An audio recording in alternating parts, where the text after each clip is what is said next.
Hello everybody, my name is Jonah.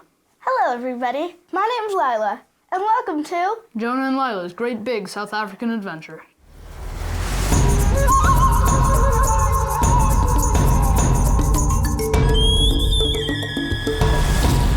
To get to South Africa, we had 4 different flights, and it takes so long that you could watch every single Harry Potter movie back to back to back to back to back to back to back and still have time to read a book or something. Yeah. So first, a couple of facts about South Africa. South Africa is rightfully named mostly because it's right at the bottom, the south, of the continent of Africa. It has a population of almost 60 million people. And it has 11 official languages. Our favorite language is Xhosa. Your favorite language. Our favorite language. Our first stop was in Cape Town.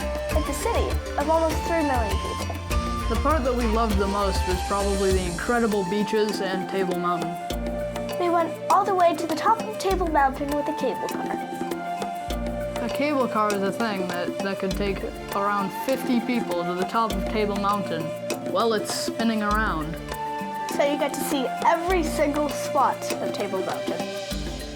Once you're at the top of Table Mountain, you can see most of Cape Town and Robben Island.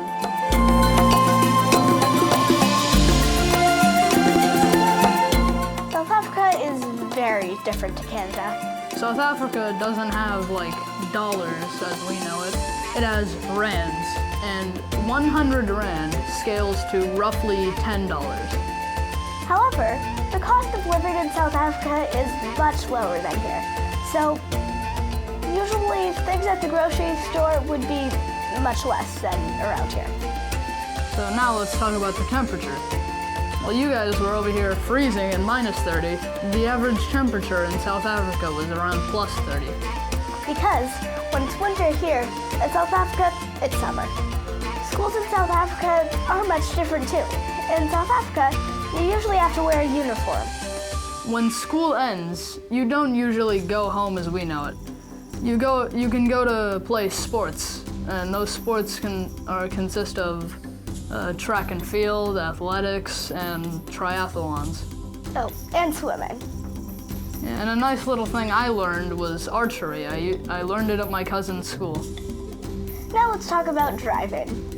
People in South Africa drive on the left side of the road.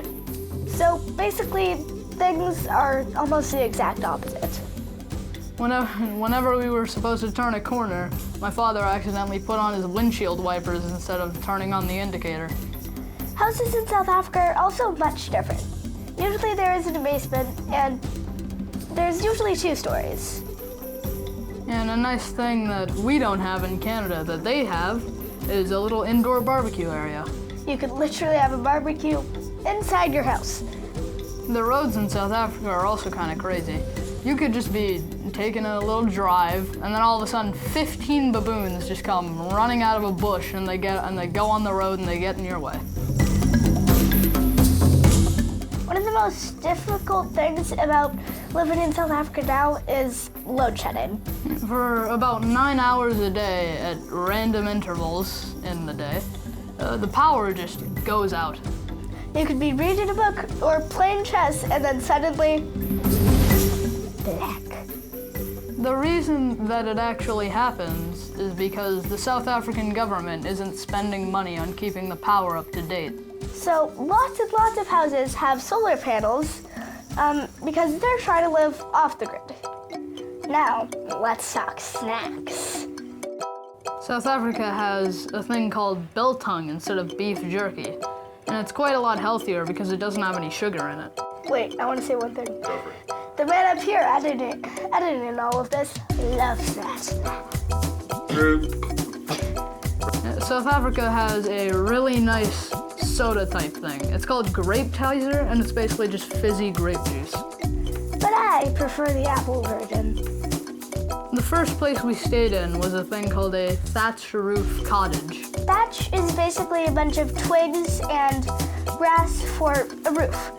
And bugs love crawling in there, so better be careful. It had a really nice pool and a really nice dog named Amy.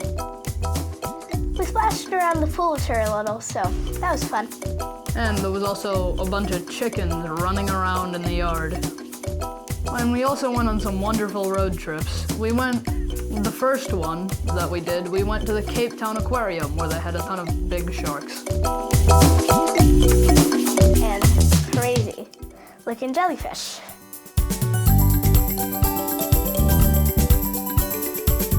Another road trip that we went on was to a place called Desi's Fontaine. It's a market, and it's basically in the middle of nowhere. So we got a bunch of cool gifts. Most of the gifts that we got for our classmates.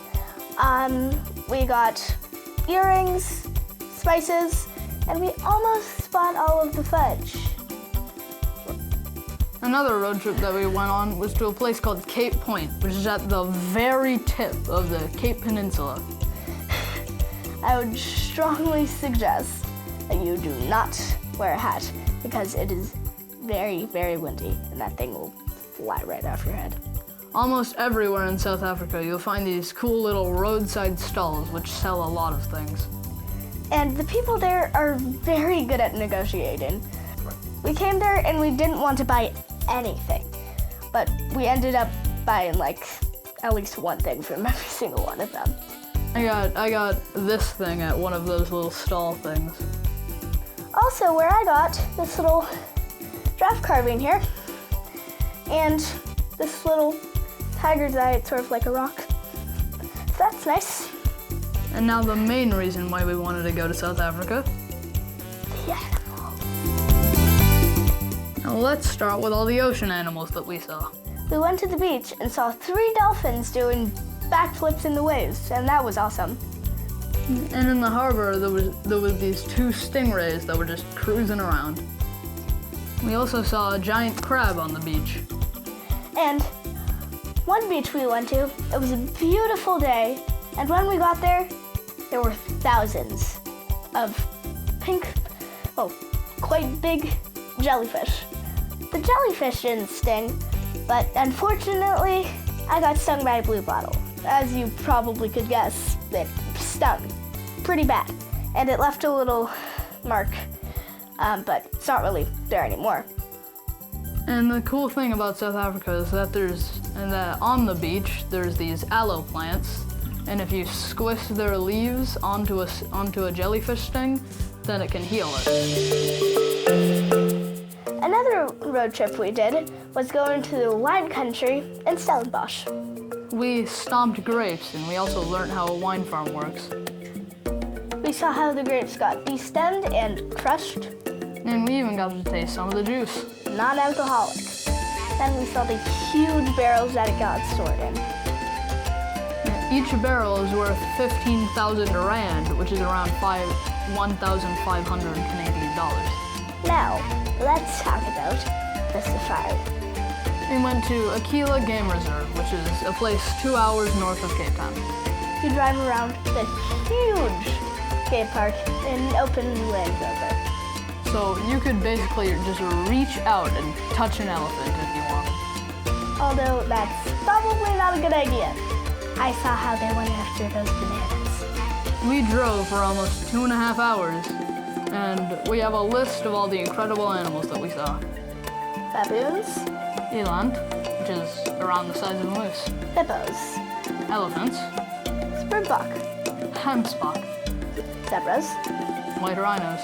Buffalo. Giraffes. Gnu, also known as a wildebeest, or spare parts. Yeah, because it is a very weird looking animal. It looks like it was just made up of spare parts from multiple different animals. The white rhinos have their horns cut off, so the poachers will get confused and they won't go after them because they don't want meat, but they kill the animal to get their horns. But by far, definitely, the coolest thing was the lion enclosure. The lions are separated from the other animals by a 30-foot electric fence. And the reason being because that list that we just read out was basically a menu for other lions. We were so close to the lions that we could almost reach out and touch them, but that would be even more of a terrible idea. And one of the females was sitting right on top of the hut with her nails out for the manicurist to paint them. Or at least that's what we thought. Thank you for watching our big South African adventure video thing, and we hope you have a great day. And we can't wait until we get a chance to do the next one.